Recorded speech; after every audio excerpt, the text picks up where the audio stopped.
So we are pleased to now transition to talk Ravens-Giants, which, of course, is this Week 15 matchup that we're working toward.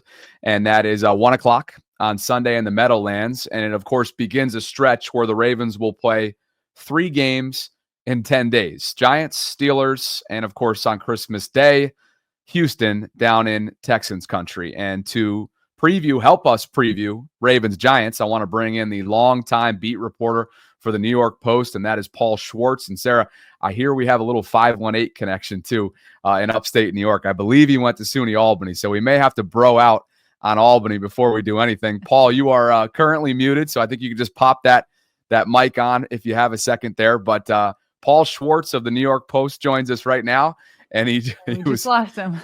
All right, we're gonna give Paul a little bit of time here. I thought he had it, but him trying to unmute himself knocked him out of the stream. So, yep, here he comes. Here he comes. All right, Paul Schwarz, good to have you. Good. You got me? You can hear me okay? Absolutely. So, first things first, I'm an Albany native. That 518. What the hell? What's a 518 talking about the Ravens? What's going on here? That's right. Well, grew up outside of Albany.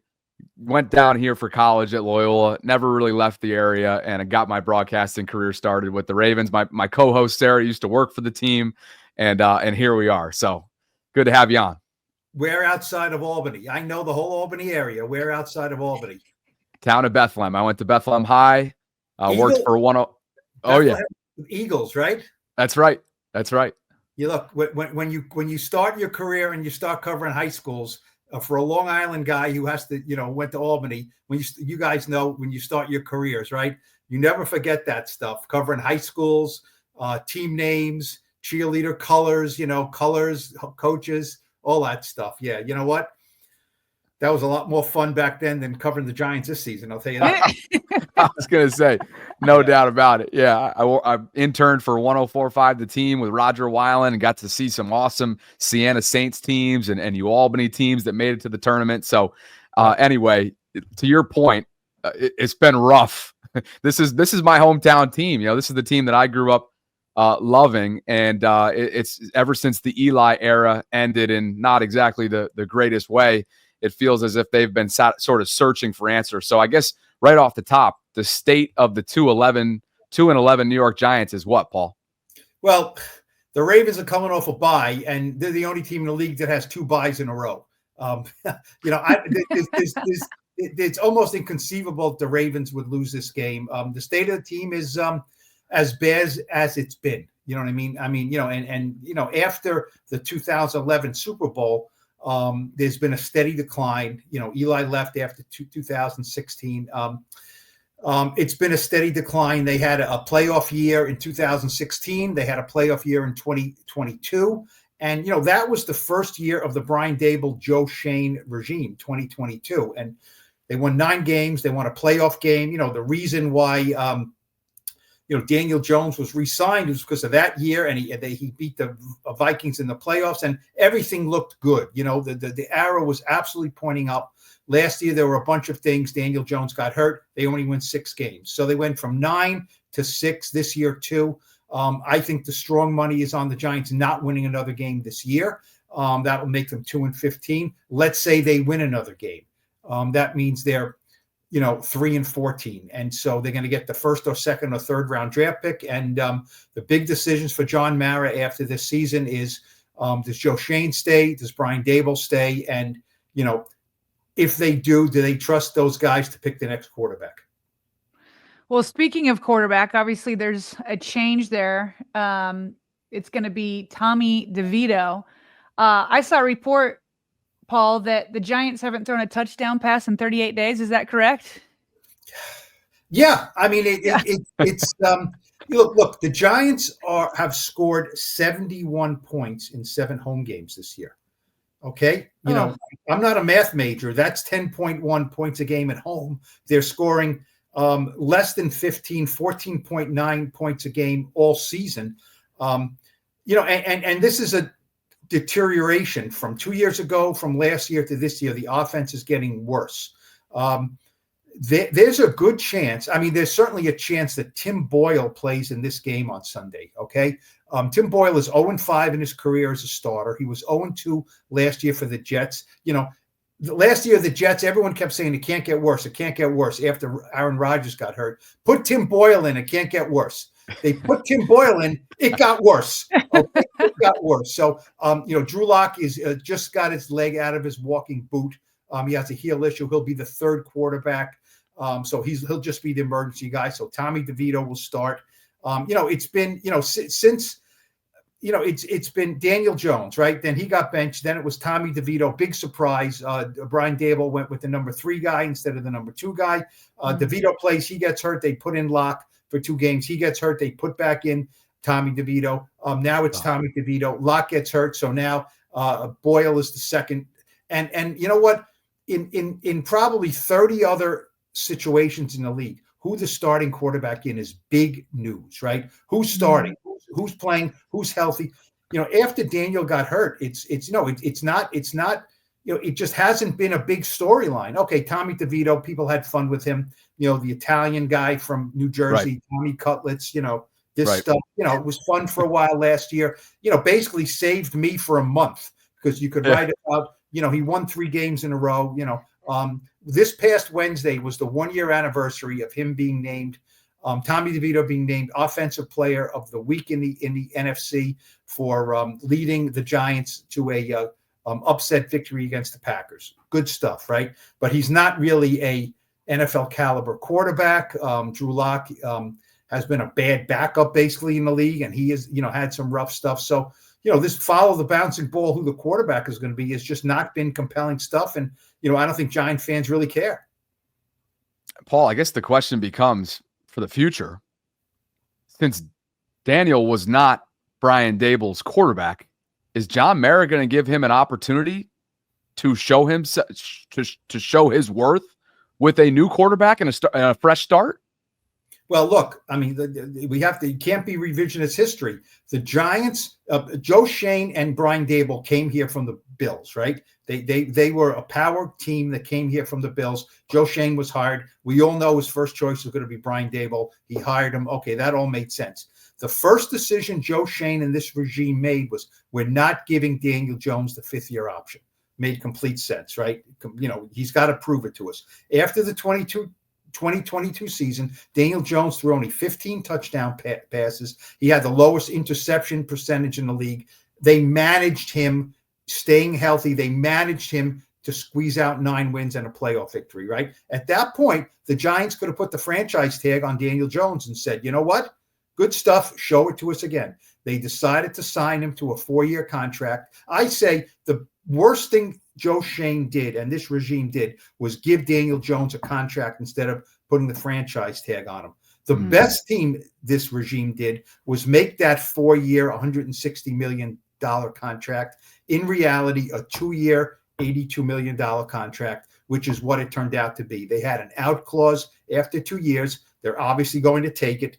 It'll cost them $22 million on the cap next year in dead money, but that's not terrible compared to Deshaun Watson and Trevor Lawrence. And, if you don't believe in Dak Prescott, right? If you don't believe in him, these teams are saddled with an albatross contract. This was a 2-year commitment to Daniel Jones. They're going to get out of it after this year and they can move on.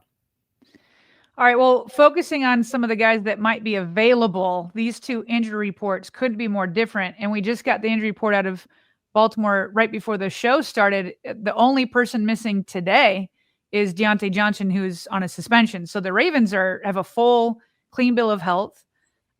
Giants, not so much. Yesterday, there were 17 players either limited or didn't practice. I guess I have 2 questions based off of this. How much of this is like, well, we're 2-11. I'm making business decisions. And number 2, outside of Drew Lock, what are the biggest injuries that we should be watching for? Look at that graphic. I mean, it's like big and little, right? It's like a 4-foot person standing next to a 7-foot person, right? It just, visually it doesn't look right. And yeah, I mean, without even, you take the team's names off that and you say, which team is fighting, in a playoff chase coming off a bye and which team is playing out the string, right? The team with the massive injury list is the one playing out the string. Look, I'm not going to say that everyone on that list is saying, you know what, I don't feel like playing. I'm making a business decision. You know, as you guys know, you know, what happens late in the season is you get a tweak, you get an injury, you may have to miss a game. Now, what happens the next week and the next week? Do you fight to get on the field? Do you say, look, I got to come back. I got to get back. You know, does a 4-week injury become a 3-week injury? Does a 2-week injury become a 1-week injury? And so I think that's where you see, you know what, we're not going to push it with this guy. We're not going to push it with this guy. You know, look, Bobby Okereke plays every snap at inside linebacker. He has a herniated disc in his back. You know, he's not playing. John Runyon has played every snap at guard for the Giants. Last week, he, you know, had an ankle issue, came out of the game. He said, I don't think it's going to be long term. Clear he wasn't going to play the next week. He's not playing. So, look, their defense is decimated. You know, Dexter Lawrence was in the running for Defensive Player of the Year. I think he probably was the leading candidate, you know, a month ago. He's got a dislocated elbow, so he's on IR. Bobby Okereke plays every snap at inside linebacker. He's not playing. Tyler Newman played every snap as a rookie safety. He's out. He's not playing. Drew Phillips was the one thing about the Giants is this rookie class has played well. The last two, not so great. This rookie class has had strong seasons. Drew Phillips, a nickelback, he's out. He won't play. Deonte Banks is questionable. Has not had a great second year, but he's one of their best cornerbacks. He's a former first-round pick. So defense is pretty much decimated. Offensive line, Jermaine Illuminor and Evan Neal have missed time, have missed games. They look like they're both probably going to play. We'll see if they start the game. Will they finish the game? That's a little better news for the Giants. But, it's pretty bleak stuff out there. It really is. Paul, Malik Nabers, part of that rookie class that you just alluded to a second ago, who clearly his future looks bright. He finds himself in the midst of a disaster, though, to kickstart his NFL career. And certainly when you get him in front of the mic, he's not afraid to share what he's feeling these days, huh? You know what? Good for him, right? You know what I mean? Look, I think it's disingenuous for people like us who talk to players, right? Who then rip them for saying what they feel, right? Mm-hmm. Tell me the truth, but then you tell me the truth and, he shouldn't have said that. I mean, I think Malik Nabers has said almost nothing that is like, wow, that's bad stuff. A rookie shouldn't say that. He's really frustrated after these losses, okay? That's good. That's good. He's really frustrated when he doesn't get the ball and he thinks he's open. That's fine. He hasn't thrown his quarterbacks under the bus. A few weeks ago, he was asked about not getting targeted, and he said, I don't call the plays. Ask Daboll. Well, you know what? Brian Daboll calls the plays, right? Yeah.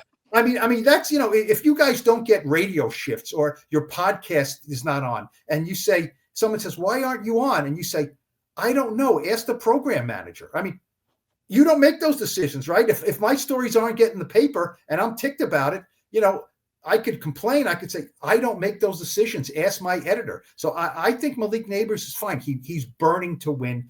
When they interviewed him at the Combine last year, they asked him, because there were these questions about his, how are you going to deal with it if you don't get the ball? How are you going to deal with it if you're not winning? And he said, I don't deal with it well. I admit it. I don't deal with it well. And that's okay. It's okay to not deal with it well. He's not throwing anyone under the bus, like I said. And I think he's kind of maturing in front of my eyes, listening to him. He had a very professional, mature session with the media this week on Wednesday, talking about a lot of things. Look, people are trying to bait him to talk about Shedeur Sanders and Cam Ward. And he said, oh yeah, I was in a camp as a kid. My team actually, it was Deion Sanders' camp. My team actually played Shedeur's, a team in the 7-on-7 finals, but he's not throwing, he's just talking. So I think I have no issues with him.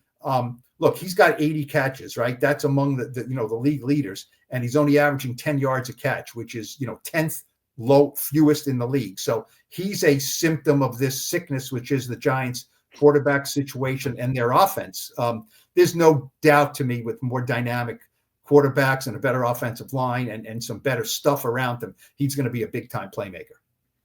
Hey, Paul, I don't expect the Ravens to lose. I know you don't expect the Ravens to lose. Vegas doesn't expect it. And yet, here in Baltimore, there's a little bit of PTSD because the Ravens this year have lost to Jameis Winston and the Browns, and they've also lost to Gardner Minshew and the Raiders. And by the way, they've lost twice to Gardner Minshew in the last couple of years. So if there was any way that the Giants could pull off an upset, what would be the key to doing that? Who would be key to that on the Giants side? How could it happen? First of all, Jameis Winston is better than any quarterback the Giants have. And Gardner Minshew was better than any quarterback the Giants have right now. So, I understand. Yes. You're giving us hope, Paul. Yeah, thank you. Look, I've been around a long time. I get it. Fan bases are like, okay, what is the worst that can happen? Because it probably will happen double, right? In our game. I get it. We always look at our team with and we go down the roster and we see all the warts on it, right? And look, okay, an anatomy of a Ravens upset loss. They're really sloppy with the ball. They're kind of asleep at the switch coming off a bye. I'm hearing we're 17-point favorites. There's a fumble early. Giants get a lead early. Okay. The Giants have good edge rushers in Kayvon Thibodeau and Brian Burns. They were better when Dexter Lawrence was pushing the pocket from the middle. So those two guys, let's say, can set the edges a little bit. Don't let Lamar get out. Giants get a lead because the Ravens are sleepwalking and have an early turnover. There's not it's not logical for me. Look, maybe Malik Nabers slips one tackle and gets a long touchdown reception. That can happen in any game. But I'd be really, disingenuous and fooling here to just say, oh, look, I can see the Giants getting 28 points here because of this, and this. The Ravens will have to hand them 14 of those points. They really will. The Ravens defense isn't great, right? It's not a great defense. They're one of the highest scoring teams in the league. Maybe they get a little lackadaisical. And Tyrone Tracy's been a good rookie running back. Maybe he picks up some yardages on them.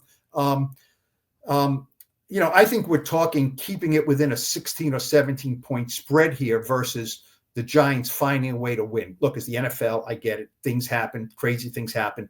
This would be pretty crazy. Yeah. So with that said, would you stick your neck out there and give us a prediction? I'm going to I'll give you a little advance. I think I'm going to pick in the New York Post on Sunday 31-10, which is, the Giants have been decent at holding teams down. I think teams also, when they come in, they realize we don't have to put our, pedal to the metal here. And they're not looking to, it's not college. They're not looking to gain in the rankings by scoring a lot of points. I think they realize we got this game under control. I think the Ravens will be able to grind it out on the Giants with Lamar and with Derrick Henry. Derrick Henry's 200 yards behind Saquon. The Giants still have to play Saquon in the Eagles' last game of the season. We'll see if the Eagles, if that means anything. It's the last game. The Eagles may not, if that doesn't mean anything for the Eagles, and they, and don't forget, this number 2 seed doesn't get a bye this year, right? So, I can't see, maybe Saquon doesn't play in that game, although I would, he's still running for yards against the Giants from the first time they played him. So he'll want to, tackle if he's going for Eric Dickerson's record. I think 31-10 is about right. Maybe the Giants, score a late touchdown. It's just, it's a bad product, it's just a bad product, offensively and defensively, they're just ravaged right now. So they did very well last week against Alvin Kamara, 44 yards rushing against the Saints, with a makeshift defensive line, completely makeshift defensive line. And Bobby Okereke didn't play in that game either. So does that give the Giants some hope against Derrick Henry? Different animal, different cat. I don't think so. I think people could live in Baltimore with 31-10 as long as they come back healthy from that MetLife field, Paul. You know what? Maybe this is a game where they can rest some guys in the fourth quarter. You know what I mean? Maybe Lamar doesn't have to play. I know, didn't Lamar's have an exchange that he said, my mother yelled at me for not running the ball? You know what I mean? And she cussed him out. You know what? I wouldn't do it. Don't let you look. You got to listen to your mother. I get it. But in this game, Lamar just has to play the game. You know what I mean? Hand the ball to Derrick Henry, run out of bounds for a first down, throw the ball, guys will be open. You don't need any hero ball from Lamar Jackson this week and to put himself in harm's way. He does not have to do that this week. He really won't, I don't think.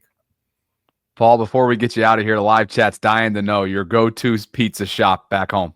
You like that Twitter? You like that Twitter picture, right? Yeah. I mean, look, I love my family very much, but I keep them off social media. So the next thing I love is pizza. So that is Umberto's in New Hyde Park. If you guys, okay, it is. They have a couple other locations on Long Island. The New Hyde Park one, which is not far from where I live on Long Island. That's like the mothership. It's the best pizza I've ever had. Just look at that beauty right there, right? It does look beautiful.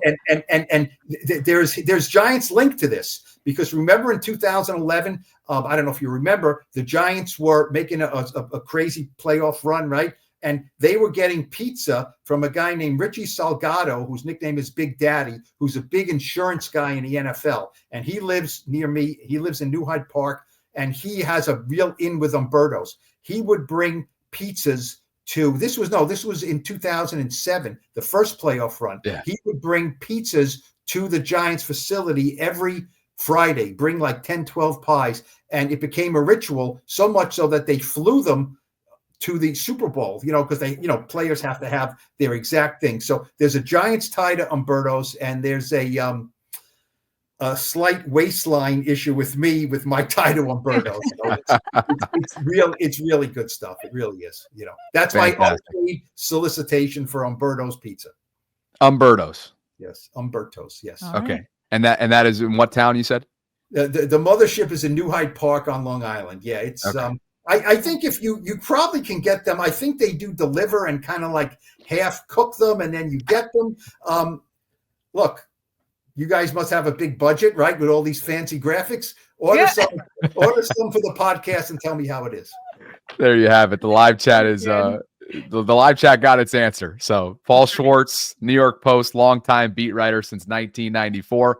Paul, I gotta stick it to you here. 94 was my birth year. I'm gonna leave you on that. All right, Paul. I'm gonna leave you. I'm gonna leave you with that. Paul. Not me. You look. I've been there, done that. Look, once I started interviewing players, look, when I started in business, the players were the same age as me, right? Then I started, okay, they're not, now, I remember I was talking to a player once, he was talking about his mother who was like 42. And I'm like, okay, I'm older than your mother. It's time to, it's time to realize we've jumped the shark here to a little different situation. Yeah. Oh, man. Oh, we have age jokes on here all the time. I was born in 79. You said 94? Yeah. Yeah. 94 is when closer. Yeah. That's when he started at the Post, 94, and that was the year I was born. Yeah. I have socks that I've worn since 1979. So it's okay. Oh, Paul Schwarz, New York Post. Let everybody know where they can find you, including here on Twitter, and anything you have coming up leading up to the game. Well, our way, obviously nypost.com, we're all over Juan Soto, our sports section's great. My Twitter, I think is NYPost_Schwarz, right? That's right. I certainly am active enough on Twitter. I don't get into a lot of nonsense on Twitter, but I do post links and updates and things like that. And who knows? Maybe there'll be an updated, maybe there'll be a Sicilian pizza update at some point on my feed. Perfect. Paul, we appreciate the time and enjoy the game on Sunday. All right. Thanks. Enjoyed it. Thanks, Paul. Paul Schwarz from the New York Post. Great personality right there. And there you have it. He Umberto's. is quintessential New York, at least from somebody that did not grow up in New York. Paul is exactly what I envisioned. Just a New Yorker through and through. Oh, that was good right there. Yeah. That was good. So he's got 31-10. Ravens over the Giants. Yeah. What you got? Jeez. You go first. I literally didn't think about it until you just said that. Yeah. Okay. Okay. I'll go 35-17. I think the Ravens are just going to overwhelm them. I think that they're just going to ground and pound them. They're going to do it through the air. They're going to do it defensively. I think at times this could be a game that's just feels like it's out of hand, and 35-17 ends up because of points being put up in garbage time by the Giants. They just can't manufacture points. I mean, look at this. Look at where their offense ranks. They're 26th overall, 15th on the ground, but we know the Ravens defense is first in terms of run defense. So you like the way that matches up. They're 28th through the air. They're the dead last scoring team offensively, league-wide. 24th on third down, 19th on fourth down, and 32nd dead last in the red zone. They don't get to the red zone. That's the problem. Yeah. So no wonder. No wonder why they're dead last. This is a get-right game for the Ravens coming off the bye. We showed this statistic earlier. John Harbaugh, since 2008, the Ravens are 13-3 in games that immediately followed this bye week. And I think that it's 14-3 when it's all said and done, 35-17 Ravens. Yeah, I kind of agree with Paul even before he came on. I think this is one of those games that you do try to pull a lot of your starters in the fourth quarter, especially given the history of the stadium and injuries that happen there. So because I think they could be pulled early, I don't know that they're going to run it all the way up. I see some people in the chat being like, "Oh, they're going to put up a 40 burger and all that kind of stuff."